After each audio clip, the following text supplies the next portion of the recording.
So let's get started. This is Great Expectation Mathematics Tuitions. In our lesson, we are going to be looking at calculus and specifically at derivatives. So let's get started. In our first question, which is always a question in our calculus paper, we are looking at finding f prime x when f of x is equal to x cubed. Well, the way to start here is first to take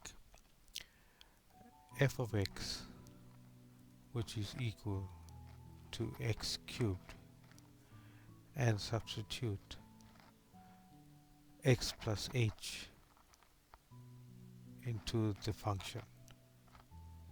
So we end up with x plus h all cubed.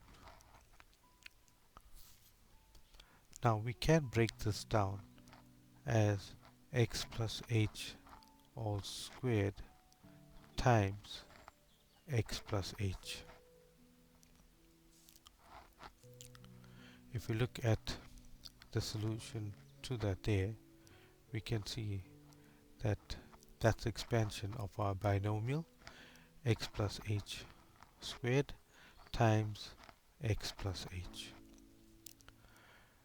After removal of brackets using the distributive law, we end up with x cubed plus 3x squared h plus 3xh squared plus h cubed. Now coming back to the question, to find the derivative from first principles, we need to apply our formula, our Newton formula, which is f of x plus h minus f of x as h approaches 0. From our numerator, we have to still calculate what is minus f of x. So from our answer from the above, we minus f of x, which is h cubed, and simplifying that gives us 3x squared h plus 3xh squared plus h cubed. Now we can substitute into the formula very easily. So all of this working here you could do before you start with the question proper. So we have the limit as h approaches 0 of 3x squared h plus 3xh squared plus h cubed, which we obtained from our working all over h.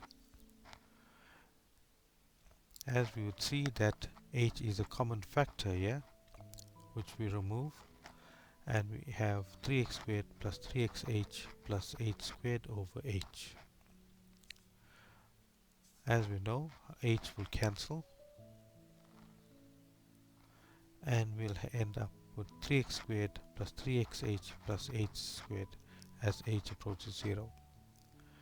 And we know that as h approaches 0, that term and that term will approach 0, leaving us with just 3x squared.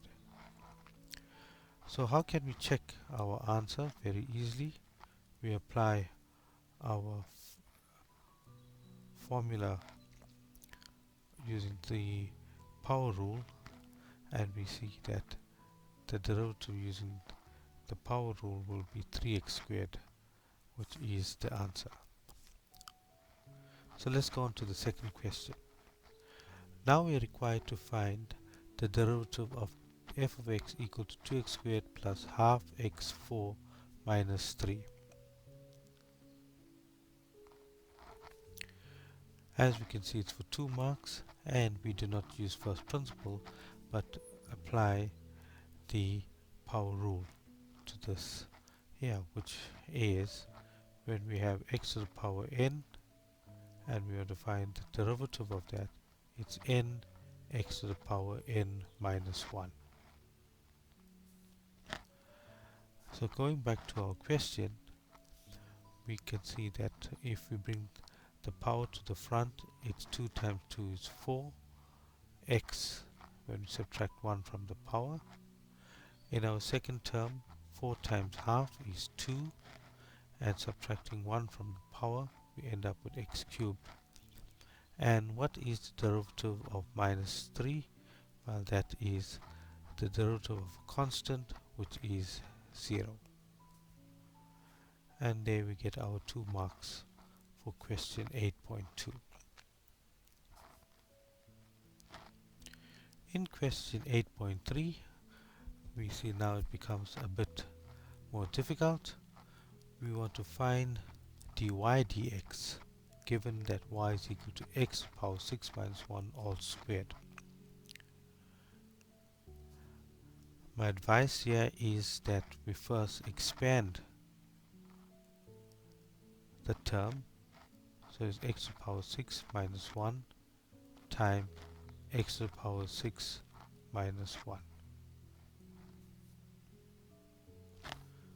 Using our binomial expansion, we get x times x, which is x to the power 12, minus 1 times x to the power 6, and x to the power 6 times minus 1, which will give us minus 2x to the power 6.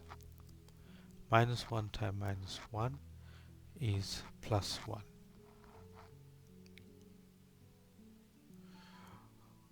Right, so if we look at the derivative of x to the power 12, when we bring the 12 to the front, subtract 1 from the power, we end up with 12x to the power 11. The derivative of minus 2x to the 6, bring the 6 to the front, multiplied by the coefficient minus 2, we will end up with 12x to the power 5, and the derivative of a constant is 0. Please note that the derivative of a constant is equal to 0. At this step we can remove 12x to the power 5 as our common factor. If we divide this term by 12x to the 5, it's x to the power 6. Dividing 12x5 by itself, we'll end up with minus 1. Now how do we get root of y? If we go back to the question, and we will see that y is equal to x to the power 6 minus 1 all squared. So if y is equal to x to the power 6 minus 1 all squared, if we find the root on the left and the right, we'll end up with the required expression, which is x to the power 6 minus 1.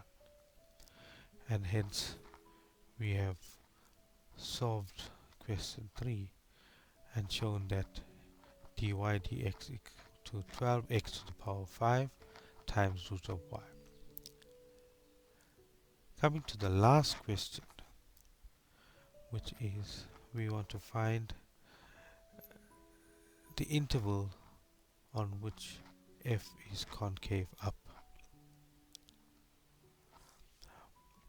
Okay, so we given f of x equal to 2x cubed minus 2x squared plus 4x minus 1. Now a little bit on concavity. If we look at a curve, we'll notice that that is when f of x is greater than 0, and if you look at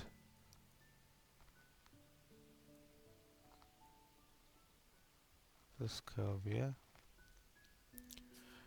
our a value is greater than 0 and a is less than 0. We notice that if that is our point of inflection, then we can describe concavity as follows. It's when the tangent is drawn below the curve. That means the curve is concave up when the tangent is drawn below the curve. And similarly, in this sketch, we see that we draw the tangent to this curve, it is below the curve there. And at this point, our turning point is a local minimum. So when the curve is, when f is concave up, we have a local minimum point. Now to find this interval of concavity, we find the second derivative, which is 12x minus 4 from our given function. And we let this second derivative be greater than and equal to 0. In other words, 12x minus 4 is greater than 0, and solving for x, we get x greater than 1/3. So that would be our interval for which f is concave up when x is greater than 1/3. And that would get us our 4 marks in that question. So just to recall, we find the first derivative, which is f prime x, find the second derivative, and let the second derivative be greater than 0 when we are talking about concave up. And solving that inequality would give us x greater than 1/3. So just to recap, we looked at derivative from first principles. We looked at using the rules of differentiation to find the derivative of various functions, and we also looked at concavity of a curve. I hope you enjoyed this video, and see you again.